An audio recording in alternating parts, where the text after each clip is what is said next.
Here's the instructional video for tip of the tongue. This is my version of the card to mouth. To begin, you're going to have a card selected and signed. Let's just use the 6 of hearts here. And great, O's. We're going to put this into the middle. Now I like to dribble and have them put it in the middle that way because it really reinforces that they're going to try and find it. Now all I'm doing here to secure a break is I'm dribbling. The first dribble, I'm dropping a card or two in-jogged by a good inch. So I dribble forward. Now what that allows me to do is to simply lift up on the in-jog and procure a break for a thumb break, or alternatively from this side you can see a pinky break. So one more time so you can see it, I dribble forward.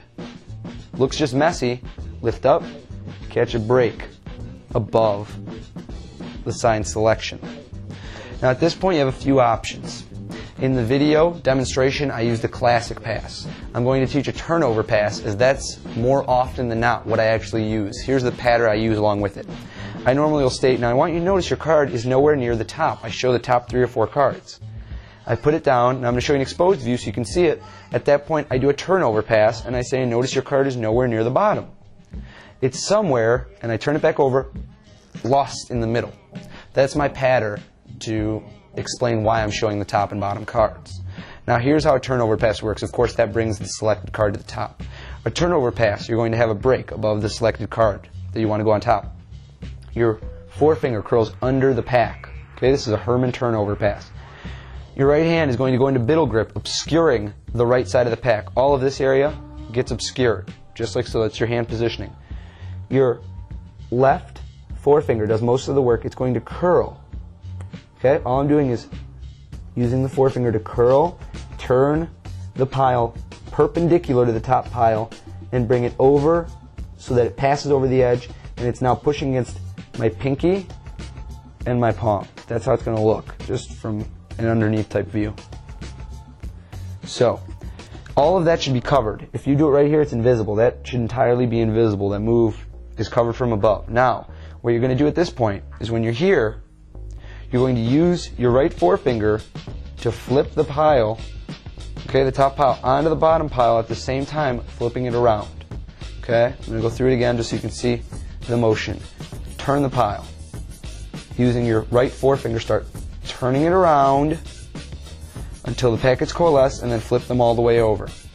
So when performed properly, it's going to look just like you turn the pack over. And now you've got the selection on top. At this point, what I like to do is have the spectator I riffle down as fairly as possible, have them pick out a card.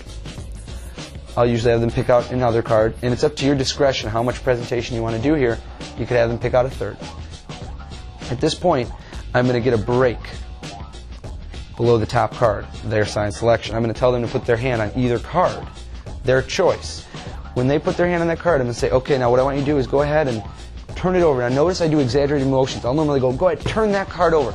I tell them to turn it over. All misdirection is there. I swing right over to the deck. I palm the card, and I'm going to fold it into 6th. Here's the method. Watch how it's done. You're just going to, you could palm the card before. I like to just do one motion where I track back along, palm the card, come down to my side. Everything happens within about 1 second. Palmed, and then it's folded. Here's the fold. First, my fingers are going to curl in and fold the card into 1/3. Then again into thirds. Okay, so I've just folded the card once, twice with the thumb. At this point, I'm going to pin down my ring finger. It depends. If your middle finger is stronger, pin down your middle finger, pin it down, move your thumb over, crush the card in. I'm going to do that one more time. I want you to really get a good view. Okay, use a 2 here. Curl in, thumb in, squeeze, apply pressure, turn. This should all happen within about 3/4 of a second. It's just boom. It just happens. You're just going to curl fingers, squeeze. That's it. It's done. Now at this point, they're going to stumble, oh, it's not my card. What I like to do is I like to either keep the card in finger palm at this point, or I prefer to keep my hands closed and I mimic them. I put the deck down and I go, the suspense is growing, and I use both hands to point. The deck is out of view. It looks like I never even touched it. I'll say then that leaves only one card. Go ahead and turn that card over. Now notice what I do is I'll say, go ahead, turn that card over, and I'll go like this, and I'll bring my hand up to my mouth, and in the same motion, everyone's looking there, I just I just literally pop the card in my mouth. All there is to it.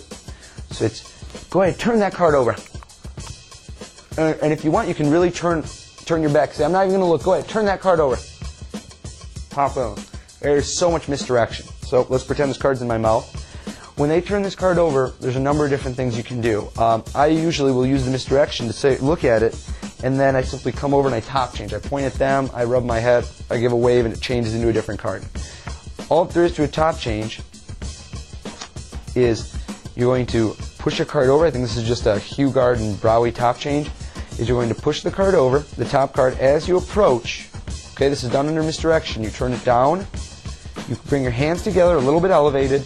You're going to push this card over, take the other card above it, and pull it back on. So all you're doing is switching the top cards, the card in your hand, to the top card of the pack and moving forward. So when done at speed, it looks just like that. You bring the hands together just for a slight moment. It looks like it's by accident almost. So I'll bring it down here so you can see, just move forward. The hands coalesce for a moment and move forward. Give a wave. At that point, you can turn it over. You can do any color changes you like to do.